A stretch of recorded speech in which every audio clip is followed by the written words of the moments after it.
Welcome back, coin roll hunters. I hope you've been enjoying our little War Silver mini series as we've been searching these nickel rolls.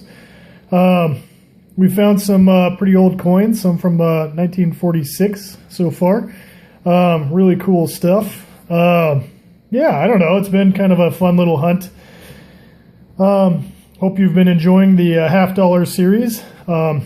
Make sure you subscribe to this channel so you don't miss out on the $50 series. We're still plugging away on that, and you don't miss out on our War Nickel mini series. We've only got this roll and another roll to do, just a little extra in case you were getting bored with the $50. Everybody likes different things, so I figured I'm never gonna find a War Nickel if I'm not looking for one. So there's always opportunity with every new roll. So anyway, those of you just joining us today, if you're just dropping in, the War Nickels are really easy to spot. They'll have a large, it's kind of an extra large sized mint mark, and they'll usually, well, not usually, they stamp it right here above the dome of the Monticello building, or Monticello building. I don't know how to pronounce that exactly. I think it's Monticello. We'll say Monticello. Anyway, so they stamp it right there above the dome. And yeah, so if they don't have that mint mark, they're not silver. And that's what we're looking for, is a silver wartime nickel. Now, the reason that they started using silver in the first place is because they needed to use, they need to repurpose the nickel and the copper into the war effort. Of course, there was a World War II going on, and they needed those metals for like ammunition casings, munitions casings, just in general, just building tanks and stuff. So, and wiring in all of the planes and all the machines of war. Anyway, just use your imagination. But they didn't need silver quite as much, obviously. So, lo and behold, the silver war nickel is birthed. Yeah, so been yabbering on enough, I think. Let's just get into this roll. So the first thing that I do when I approach a roll is check what we call the enders. Okay, so that's simply just what's visible on the end of your coins. These are a bank-wrapped, a machine-wrapped roll of nickels. You can tell because they usually have this white, smooth wrapper on them. $2 in nickels is what these are. And they got a machine that just churns them out really quickly for the banks. And anyway, so that's where I got this from. Just go into a bank or a grocery store or anywhere you want, $2, and just ask them for a roll of nickels. So if you're new to this hobby, it's really fun to do and easy to get into, low cost.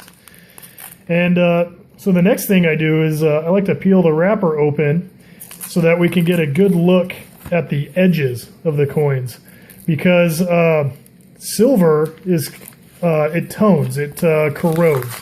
Does not like oxygen, it doesn't like chemicals, just moisture in general. And silver has a tendency to turn colors. It'll change from like this shiny silver nickel color, which I'll show you one of these. It's probably a modern day coin, or 1979D, so it's not a silver coin. As you can tell, because there's no mint mark above the building. But yeah, there's but see, you can see some of these, they have like a darker gray toning. You're looking for something that's kind of like a frosty white, something like that's black. Silver will also tone to like this black color, so that's really fun. They usually call these, the black ones, Oreo nickels. We just found one of those a few rolls ago, 1946. So you can see that one's just kind of like, I don't know, it was at the bottom of an ashtray or something, cup holder. So unfortunately, looks like another 1970 something, 1976. So it's not 100% accurate. I don't know. Do you guys see anything else that looks like it might be? So that's nickel. This one's kind of got some Interesting toning. Oh, see, I don't know what it is with these, this newer pattern. They kind of tone out gray, I've noticed. A lot of times when I get something that looks kind of toned old, it'll have that gray color, like this one here. Well, this one looks pretty worn too. So that one's old. Let me zoom in here. I want to show you another feature. So on the Monticello building, they have these steps that go up to the building. And if you can, and they're in a high relief, the high part of the coin. Relief just talks about how deep or how tall the features are off of the surface, and they call these the fields on a coin. The smooth surface are the fields, and then the design is the relief. And anyway, so the steps on the Monticello building usually get worn off right away because they're in high relief. So if you can find any of these older coins with steps still intact, and I think there's 5 of them, you want to hold on to that one for sure. So let's see what the date is on that. 1946. So another nice old coin. I think our Oreo nickel from a few rolls back was in 1946.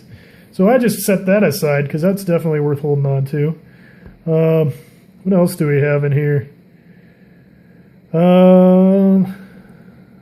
don't know. Do you guys see any silver? Is there something I should be... That one's kind of skinny. I don't know.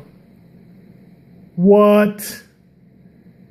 No freaking way. 1888. Holy cow. Yeah, okay. So we were looking for silver nickels. We just found one. This is not a this isn't a war nickel. This is from 1883, 100 years older than when I was born in 1983. So this coin is 100 years, 123 years old. Incredible. This it's a, they call it a V nickel because on the back, there it is. It's actually a 5. It's a Roman numeral 5. Holy cow. Oh, that is awesome. That is awesome. Wow. Okay, so that was unexpected.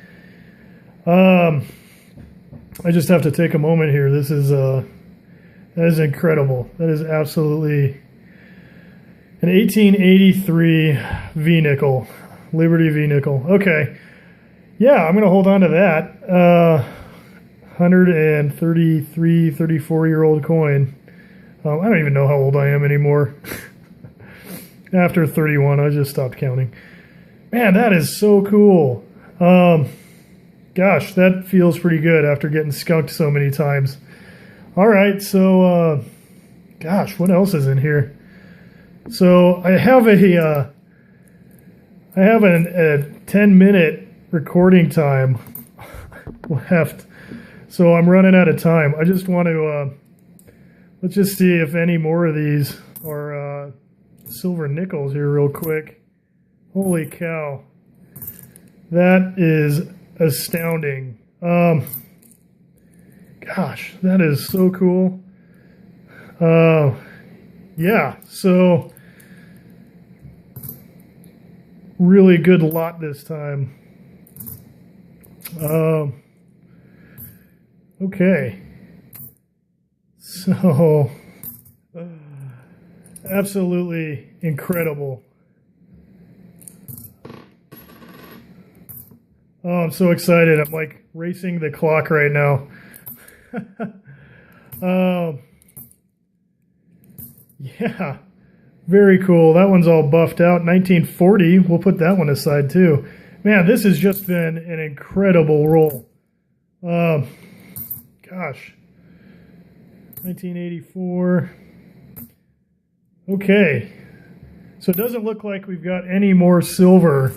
Oop, I almost swept them up. But really awesome finds here, guys. So we've got a, real quick, 1946, 1940, and of course, our V nickel. Now we've got one more roll to go. I don't think I can wait.